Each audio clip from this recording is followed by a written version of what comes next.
In Colombia, presidential candidate for the historic PACT coalition Gustavo Petro resumed his campaign activities after denouncing threats to kill him. The United Nations Security Council is set to address the situation in Ukraine on Thursday after Secretary General Antonio Guterres visited Russia and Ukraine. On Thursday, occupying troops assaulted hundreds of Palestinians in the mosque esplanade in Jerusalem. 50 worshippers were arrested.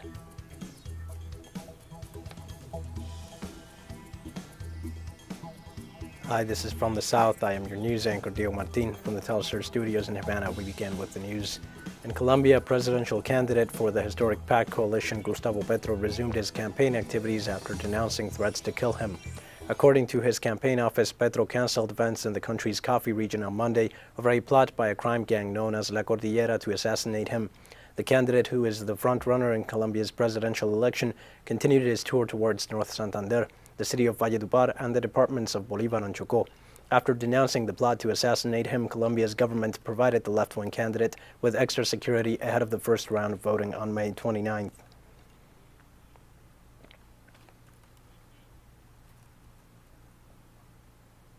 Mexican President Andrés Manuel López Obrador began his tour through Central America and the Caribbean in Guatemala to discuss development, border security, and migration. According to the preliminary program, President López Obrador will arrive at La Aurora Airport in Guatemala City on Thursday, and from there he will head for the National Palace of Culture, where the official welcome ceremony will take place. Later on, the Mexican head of state will have a private meeting with his counterpart Alejandro Yamatei. After the gathering, both presidents are expected to deliver a message to media representatives. As part of his first tour, López Obrador will also visit El Salvador, Honduras, Belize, and Cuba.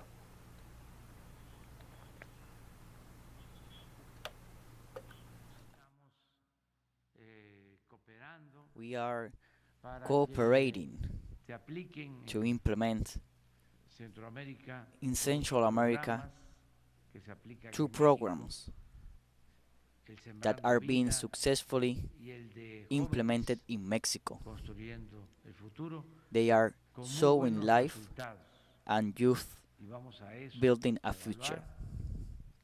We are going to study ways in which to strengthen relations with nations in Central America and the Caribbean, with all of the Americas.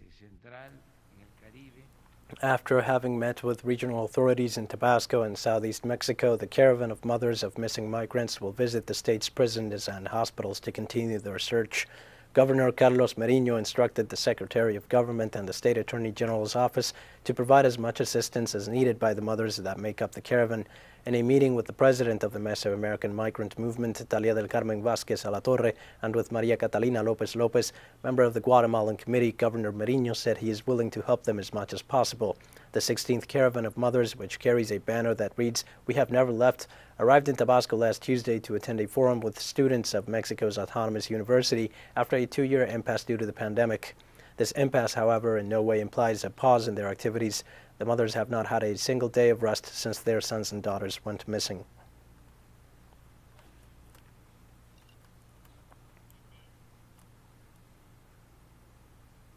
The Nicaraguan government called for dialogue to achieve peace in the world in light of the tense situation caused by the conflict between Russia and Ukraine.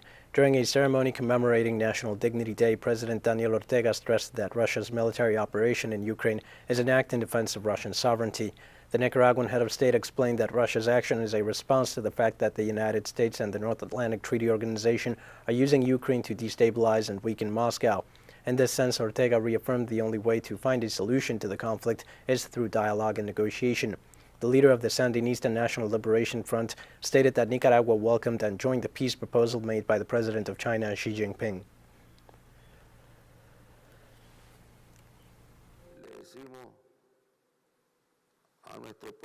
And we say to our people and the international community that we welcome the call made by the President of the People's Republic of China, Xi Jinping, to promote security for everyone in the world, because we all want security in the world. Long live peace, long live National Dignity Day.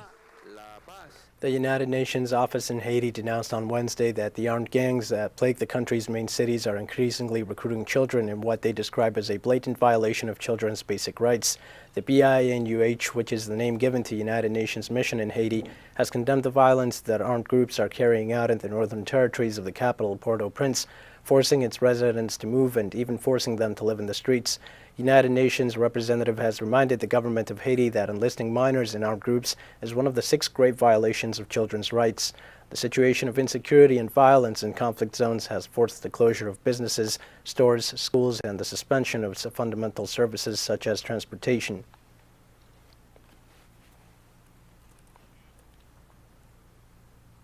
The Minister of Foreign Affairs of the Dominican Republic, Roberto Alvarez, announced diplomat Carlos Guillén Tatis was released after being kidnapped in Haiti. Alvarez confirmed Guillén was found safe and sound, although he did not specify how the diplomat had been freed, but thanks to those who actively took part in his release. The Dominican ambassador said members of 400 Mawozo criminal gang seized Guillén while he was traveling from Haiti's capital, where he served as agricultural attaché to neighboring Dominican Republic by road. According to Haiti's Center for Analysis and Research on Human Rights, kidnappings for ransom have surged in the country in the past 2 years. More than 8,000 people, 81 of them foreign nationals, were abducted last year.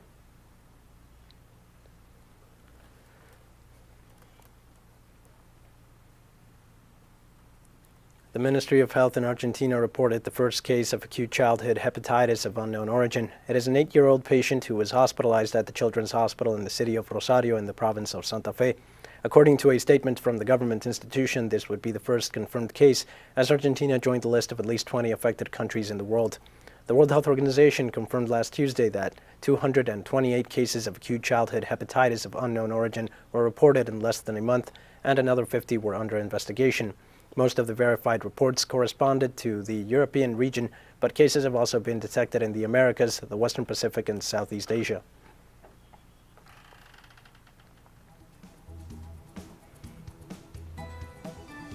We're going to take a short break now. Please join us again after this.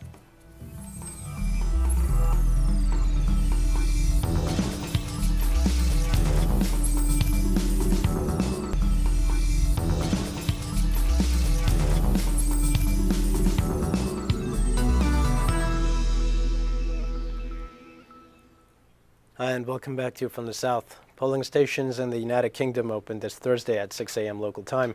These local and regional elections in Great Britain and Northern Ireland could be historic, especially for Belfast. For the first time in its 117 years, the nationalist party Sinn Féin could rise to power in Northern Ireland. The former political arm of IRA is the most voted party, according to polls on both sides of the border. For a century, Northern Ireland has been led by unionist governments that assume themselves to be British. However, the change in the turning point of voters in these elections, discontent with the new economic and social needs, promises an unprecedented result that worries London. This Thursday's election is also the first election that Prime Minister Boris Johnson faces after the scandal of his parties during the pandemic. 4,360 council seats are up for election, in addition to several London city councils, but attention is focused on the possibility that the Prime Minister's Conservatives will lose and that Sinn Féin will come to power.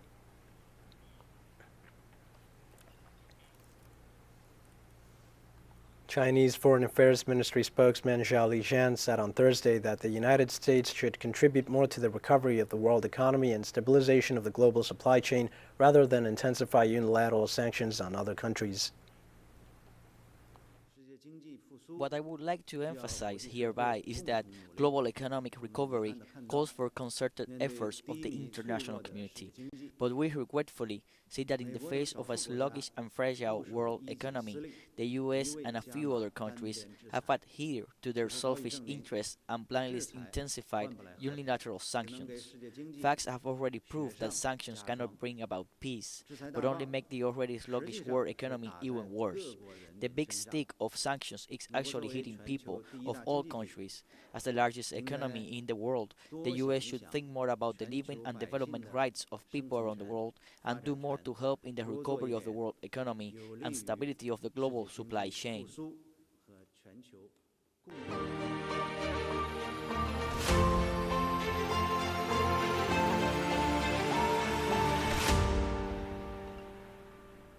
United Nations convened Thursday a meeting of its Security Council for United Nations Secretary General Antonio Guterres to report on his recent peace brokering mission in Kiev and Moscow. The meeting was called on by the United States, which is chairing the Council through the present month. Last week, United Nations Secretary General Antonio Guterres met separately with Russian President Vladimir Putin in Moscow and with Ukrainian President Volodymyr Zelensky in Kyiv, calling on for an end to the hostilities in eastern Ukraine. Guterres also discussed protocols to secure the arrival of humanitarian aid and to ensure the evacuation of civilians from conflict areas.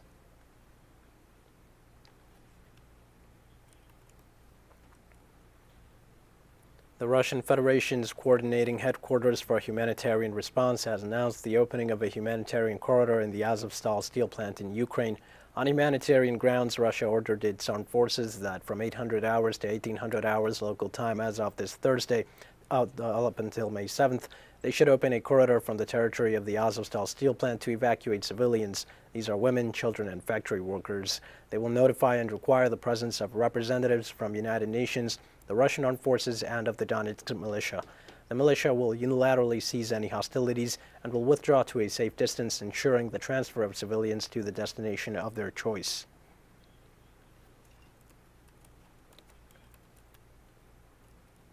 Russia reported on Thursday the destruction of several military facilities in Ukraine. Russian Defense Ministry spokesman Major General Igor Konashenkov reported in his daily briefing that high-precision air-launched missiles destroyed Ukrainian aviation equipment at the airfield near Kirovograd, an ammunition depot in Mykolaiv, and a fuel depot in Mykolaiv region. According to Konashenkov, operational, tactical, and army aviation of the Russian aerospace forces hit 93 areas of concentrated manpower and Ukrainian military equipment. In the same report, the ministry spokesman stated Russian artillery units destroyed over 600 Ukrainian troops and 61 units of weapons and military equipment as well.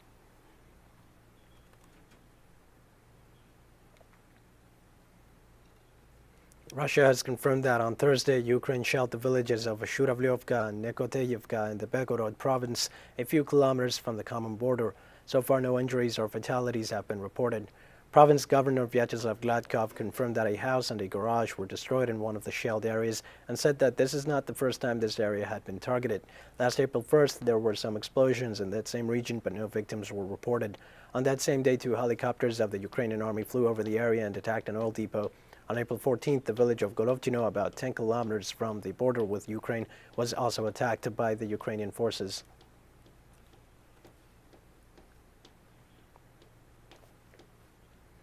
Belarusian President Alexander Lukashenko assured that his country is doing everything to stop the crisis in Ukraine.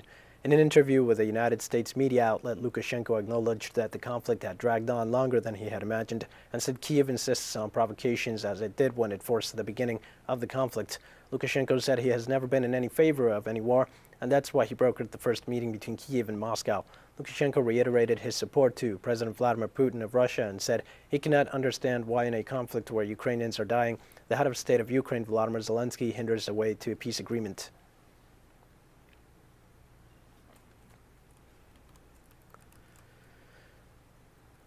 European Union members did not rule out the possibility of the bloc reaching an agreement by the end of the week to ban oil imports from Russia. The French government pointed out that a proposal needs to be unanimously approved to take effect. Authorities of the bloc indicated there are ongoing discussions on this issue because some European nations are highly dependent on Russia for energy supplies. In this sense, European Commission President Ursula von der Leyen assured the phase-out on Russian oil will be done in an orderly fashion, in a way that allows its members and partners to secure alternative supply routes and minimizes the impact on global market.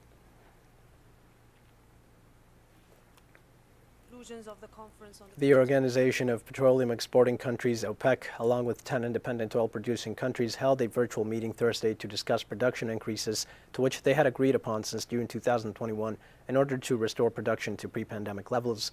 Although this meeting is in keeping with the organization's regularly scheduled monthly meetings, it takes place one day after the European Union announced measures to reduce its dependency on Russian oil, to exert pressure on Russia for its conflict in Ukraine. Still, the European Union prevents exceptions to be made in the case of such countries as Hungary and Slovakia. The announcement by the European Union has already caused price hikes in world markets.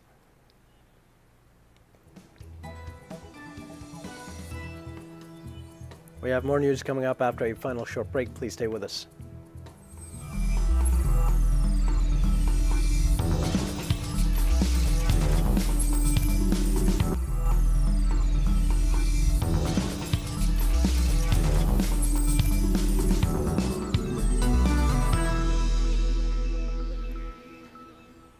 Hi and welcome back. Tensions arise in the mosque esplanade in Jerusalem. On Thursday, occupying troops assaulted hundreds of Palestinians and detained 50 of the worshippers. In order to allow the entry of Jewish settlers, Tel Aviv troops stormed the area and attacked the Muslims with rubber bullets, forcing them to take refuge in the Holy Al-Aqsa Mosque, where they were again attacked with rubber bullets and tear gas, while the occupying forces caused damage to the compound recognized as the third holiest place in Islam. The Imam of the mosque, Sheikh Omar al-Kizwani, condemned the attack, while the Popular Front for the Palestinian Resistance called to intensify the struggle in the occupied territories.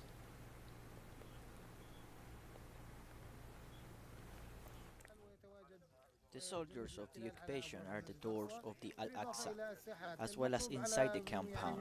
What we ask from Palestinian people is to come to Al-Aqsa, and what we ask from the Islamic and Arab countries is to feel concerned with what is happening at the mosque here. More than 8,000 Iraqis were rushed to hospitals with respiratory ailments on Thursday due to a sandstorm, the seventh to hit the country in this month. Residents of 6 of the country's 18 provinces, including Baghdad and the vast western region of Al-Anbar, awoke once again to a thick cloud of dust blanketing the sky. Authorities in Al-Anbar and Kirkuk provinces north of the capital urged people to stay indoors. Hospitals had received more than 700 patients with breathing difficulties since the beginning of the weather phenomenon. Iraq is particularly vulnerable to climate change, having already witnessed record low rainfall and high temperatures in the past few years. Experts have said these factors threaten to bring social and economic disaster in the country.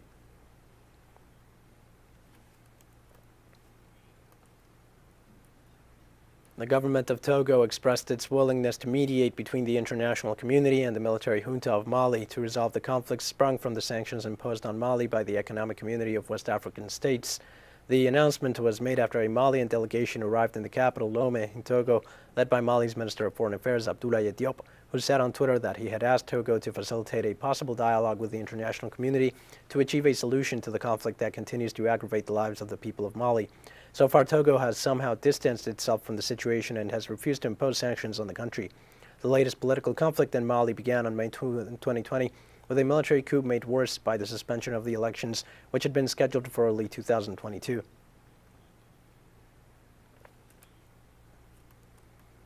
And the Global Network Against Food Crises revealed in a recent report that at least 193 million people in 53 countries were acutely food insecure in 2021. The study, carried out by the Food and Agriculture Organization of the United Nations, or FAO, and the European Union, indicates that the number of people who will be food insecure in 2021 represents an increase of almost 40 million citizens compared to 2020. The research showed that the most affected countries are Ethiopia, southern Madagascar, southern Sudan, and Yemen. The text stated that multiple conflicts, such as the one in Eastern Europe, increased the vulnerability of the world food system, while at least 570,000 civilians suffered catastrophes, hunger, and death, and some 39.2 million in estimate people faced an emergency situation or worse in 36 countries.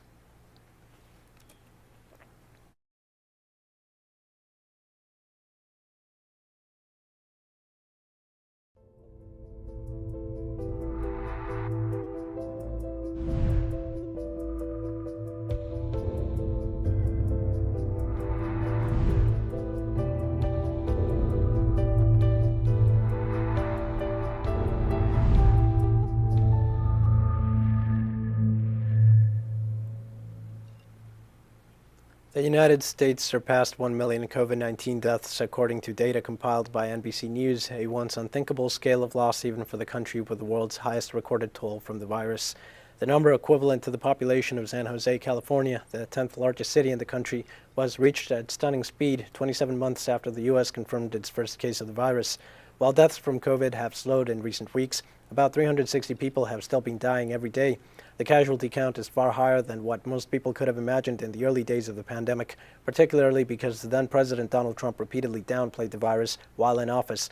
The United States death toll is the world's highest total by a significant margin, figures showed. In a distant second is Brazil, which has recorded over 600,000 confirmed cases.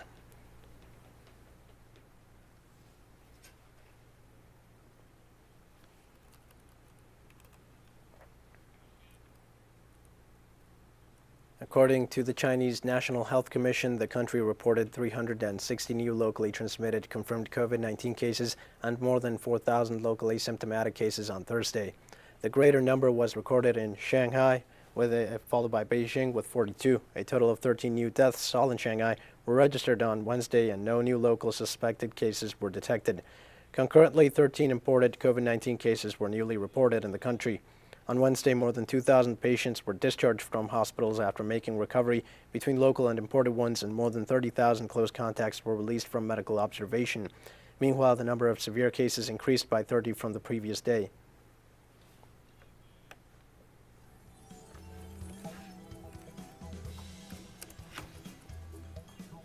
We've come to the end of this news brief. Remember, you can find these and many other stories on our website at @teleSUR English.